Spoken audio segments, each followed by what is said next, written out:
Welcome, Chosen One. Hey guys, welcome to the Ace of Plays channel.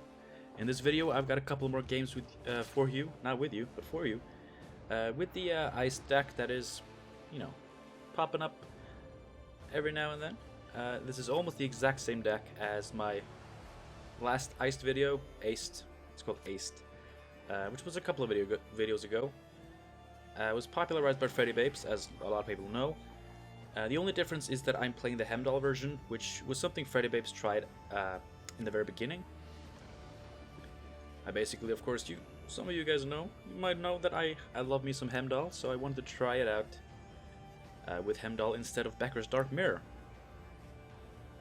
Here's what Freddy had to say about it. Basically, the reason Freddy switched out Hemdall is because he's not as flexible as Becker's Mirror, and that is definitely something that I also picked up on as I played the Hemdall version a little bit. Hemdall with Hjalmar is a really big finisher, potentially bigger than Knut the Callous on Olaf or Vilkarl. Potentially a bigger finisher than that. With the same efficiency, like it happens in one turn because you use Eist to resurrect Hjalmar with Hemdall on the board.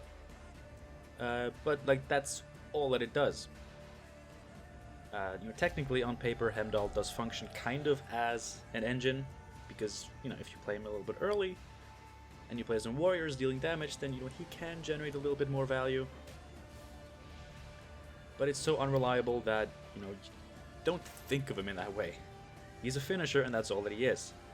And as a finisher, he is way less reliable and consistent compared to Becker's Dark Mirror.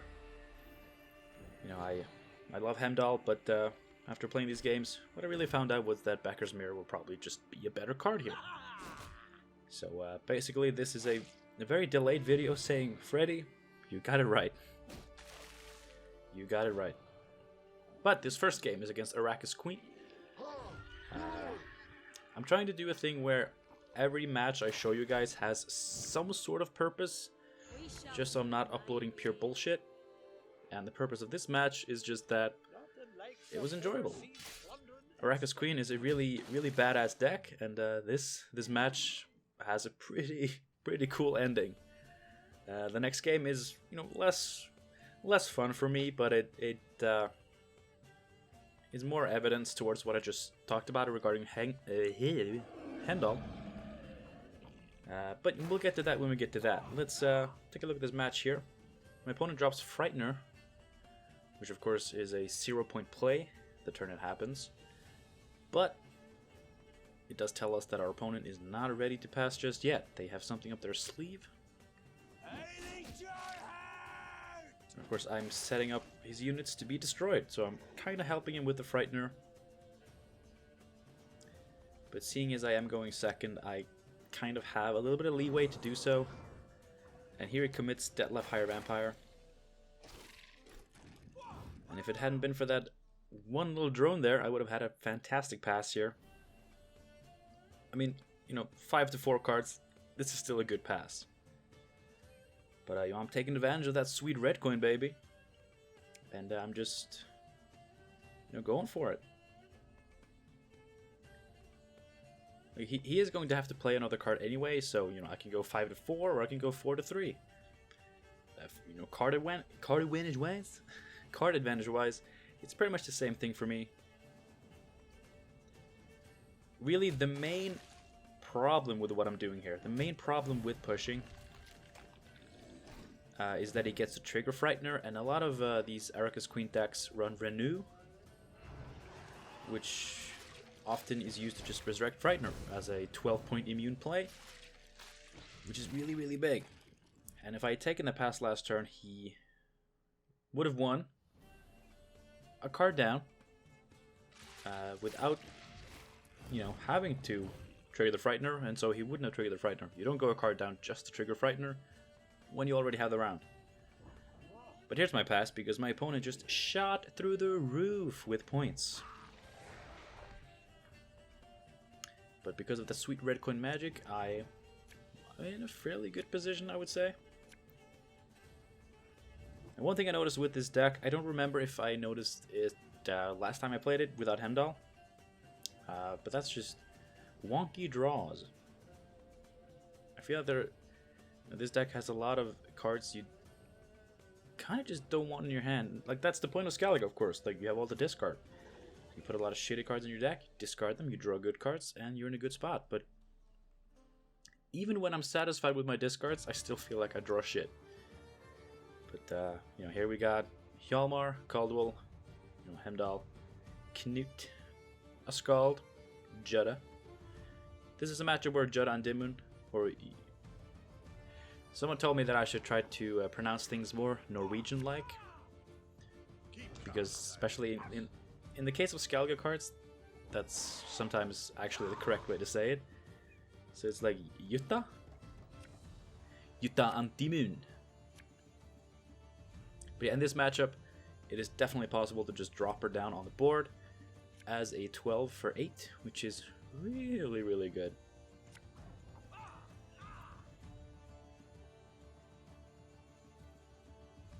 So now we are in round 3. Round 3, of course, is always the most exciting round in any game of Gwent. I'm just going to start off with Svalbard Totem. It's a pretty solid card. Obviously, the reason I dumped Caldwell is because monsters tend to get a lot of big units. Arrakis Queen often only gets the one big unit, which is Glusty Warp. But, you know, like I said, you could have Renew for Frightener. And another thing I noticed that, despite, you know, Olaf and Hemdall both being able to go past 12, I don't think I ever managed to do that. Just because of the setup, it doesn't really get them higher than 12. So, you know, 12 doesn't beat 12, it matches 12. So here I'm contemplating what to do with Coral. And I am discarding Hjalmar.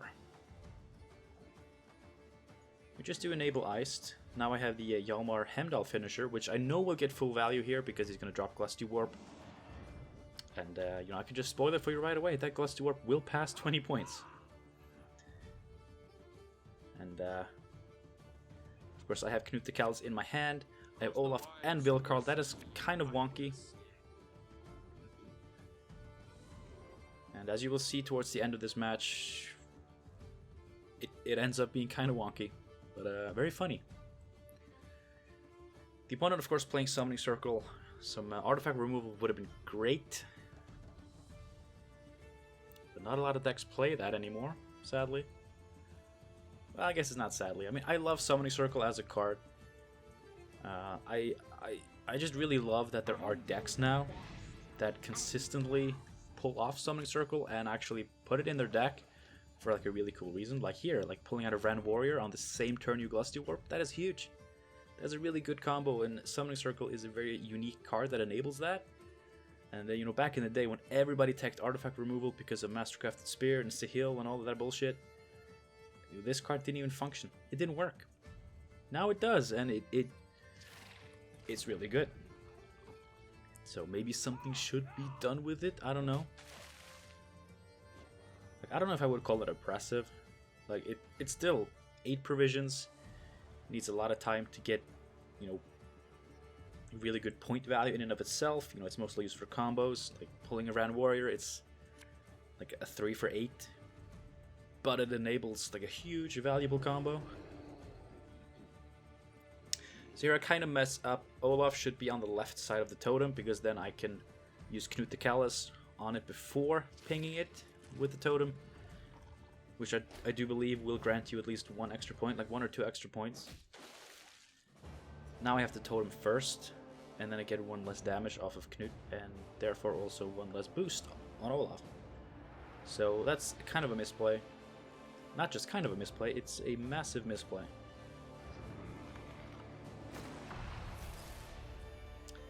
And here I make kind of a risky decision. Like, I know the Ran Warrior is coming.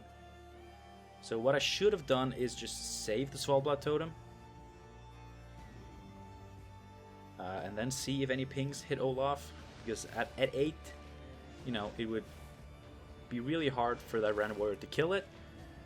But it could have wounded it. Now, It's a bit easier for it to die, but as you will see, his RNG is pretty good. You know, it doesn't hit Olaf. I think it hits it once, right? Like now? Now, yeah. Olaf gets hit once. Vilkarl gets hit once. My other Berserk dude doesn't get hit at all. This is fine. So originally, here I was intending to use Knut the Callous on Vilkarl to be able to, you know, turn it into a champion of Svalbard. You know, Olaf is already wounded by 3, so he would be boosted by 6, which would make him a very solid play. But I want to kill that Ran Warrior because I know these decks, they run Yennefer. Yennefer is coming, and a Knut on Olaf is the only way for me to kill that Ran Warrior. And of course, if he does run Yennefer, or if he drew Yennefer, you know, that'll trigger both my Berserks. It is Geralt of Rivia, because everybody has Geralt of Rivia. Mostly I see monster decks playing Geralt of Rivia, which means Geralt is quite the trader. So yeah, Nithral actually getting value. Nithral is a very solid card. So here I go for the beautiful Hemdall Hjalmar finisher. Getting full value. Well, not full, I'm throwing Caldwell instead of Jutta, but, or Jutta. So, you know, you'd think I'd lose here. You would imagine I lose, because I'm 1 point up, and my opponent has a card left. But there'll be nothing to pick up when check I'm this done out.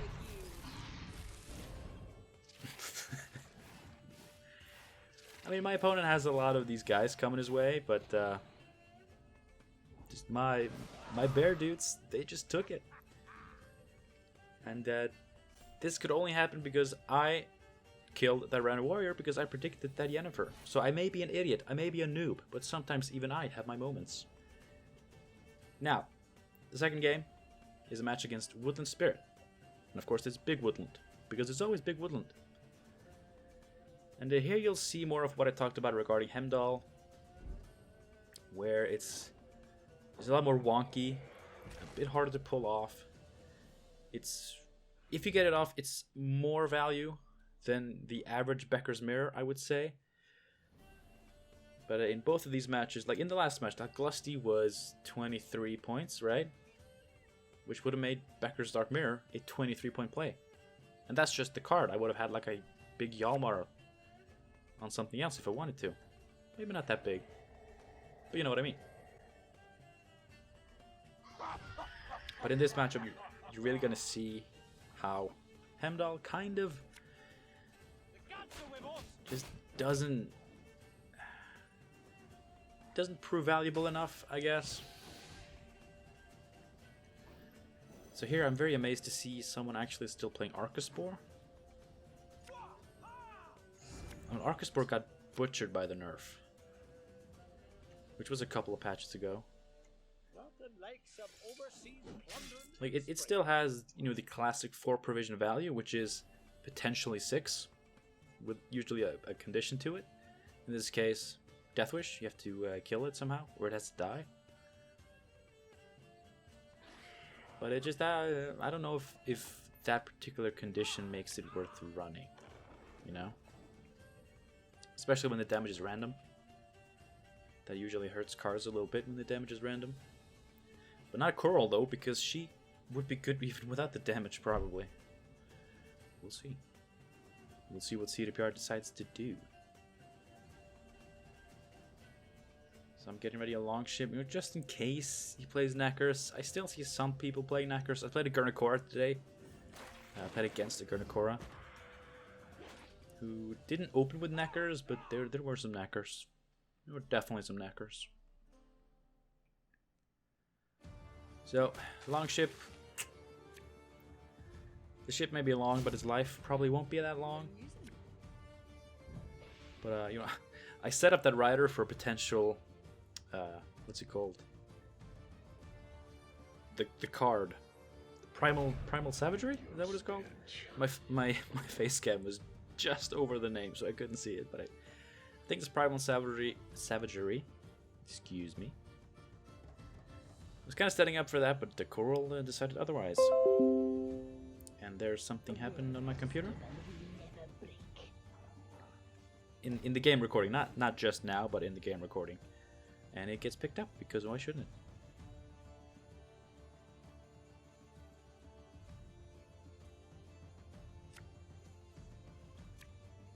So I think I set up the totem here. There are matchups where this would probably be a little too late to start setting this up. Because now I'm going to go totem, put Olaf next to the totem, and then Knut the Callous. Which in a lot of matchups, like, the round's not going to go that deep. But this is Woodland Spirit, so I'm really expecting this round to go that deep. And I'm pretty sure I'm correct. Actually, if I'm not entirely mistaken, I do think this round goes all the way down to 0 cards. Which you don't see often. I don't see that often.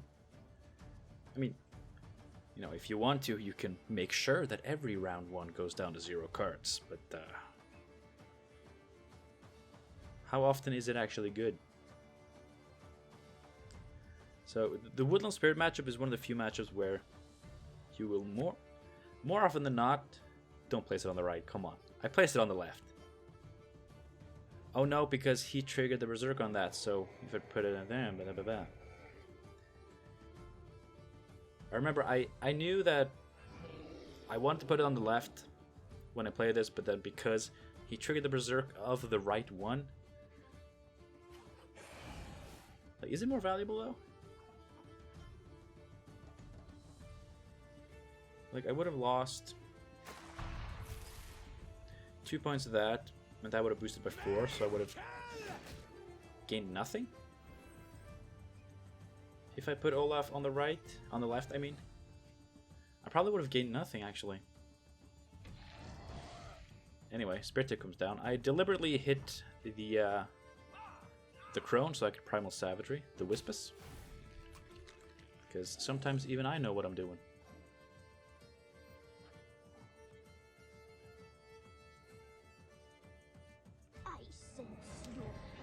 So he played all the Crones in round 1. That's high commitment, but Woodland Spirit can definitely afford to do it. Holy shit, can he afford it?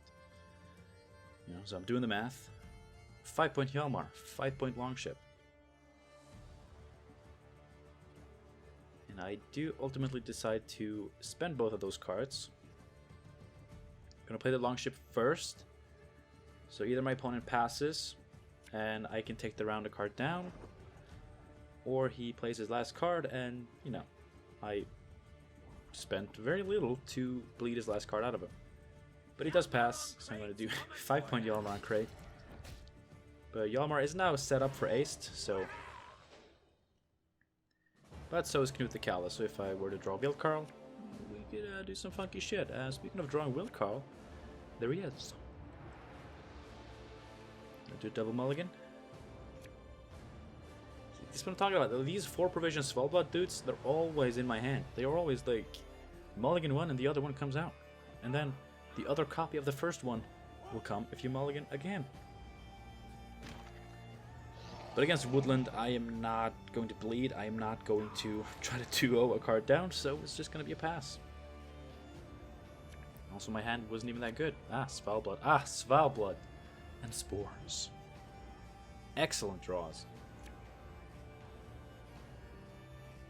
Oh god, I forgot that I mulliganed the Spores. Why did I mulligan the Spores?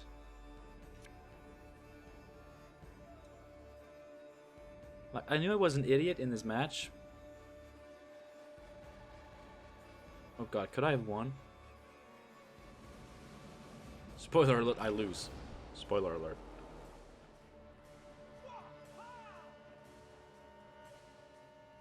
Oh god, I could have... Could I?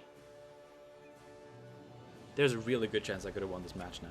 Holy shit, I thought I didn't. So, I should have discarded Caldwell. Because in this matchup, he is guaranteed to be a minus 10 point play if I put him down.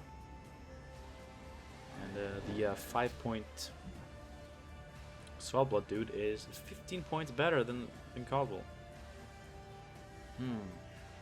But what I should have done was I should have mulliganed the Svalbard dude instead of the Spores. And then I should have discarded Caldwell. I would have drawn Hemdall. And I would have had Spores in my hand instead of this Svalbard dude.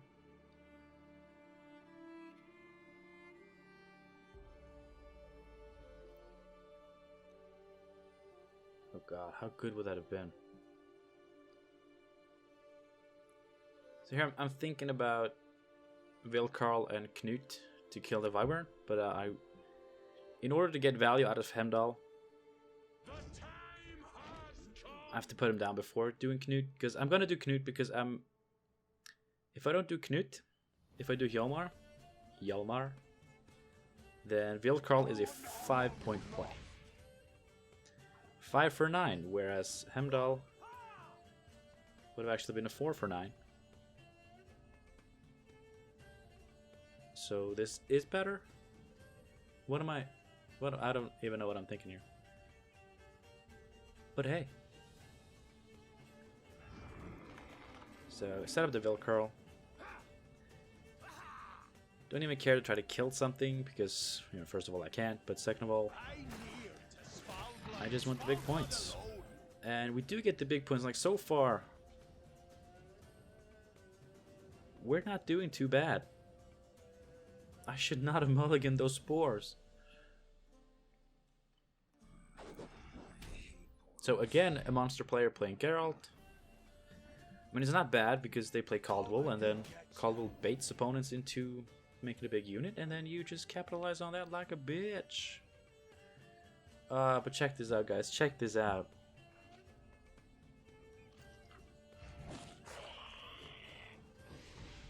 That would have been a 20-point Spores. So, no one 20 else points. dares face me? So if I hadn't mulliganed Spores, right? A lesson in humility. If I hadn't mulliganed Spores, What? Who dares?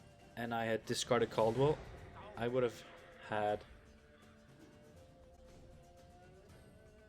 25?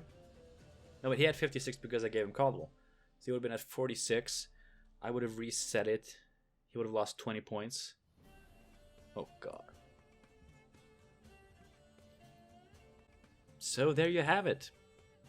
Don't mulligan Spores against Big Woodland. Holy shit, Spores is actually kind of a good card sometimes. Well, thank you guys so much for watching this video. I hope you enjoyed it. I hope that I pointed out most of my mistakes so that people don't feel inclined to do so in the comments. Like, I can take criticism, but of course it is better if I address my mistakes in the videos. First, to show that I'm aware of it, and secondly, just so even the newer players who don't really think about these things can also be made aware of it. So,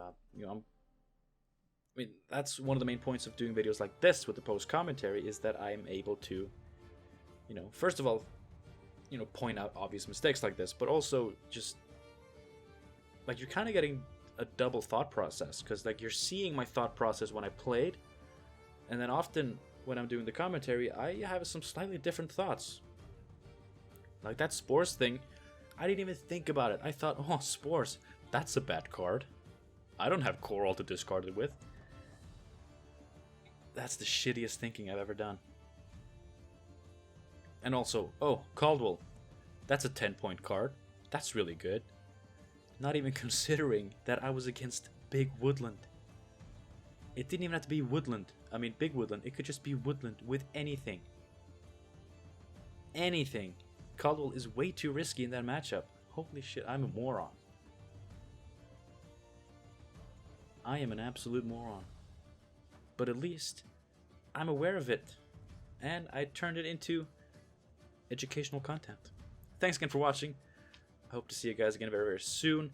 Videos will probably be a little bit scarce going forward just because I'm trying to figure out some shit. This whole content thing.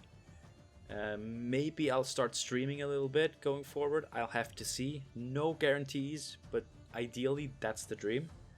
To do a little bit of streaming, but less videos, and then at some point when I feel ready, we're going full hardcore mode back on YouTube. Thank you so much for all your support, guys. I really appreciate every single one of you. You're the reason I keep doing this. So you keep being you, and I'll keep being me, but I'll work on being a better Gwent player version of me. Sounds like a plan? I think it does. I'll see you guys again very soon. Very soon. Have a good one. Bye, guys. Love you.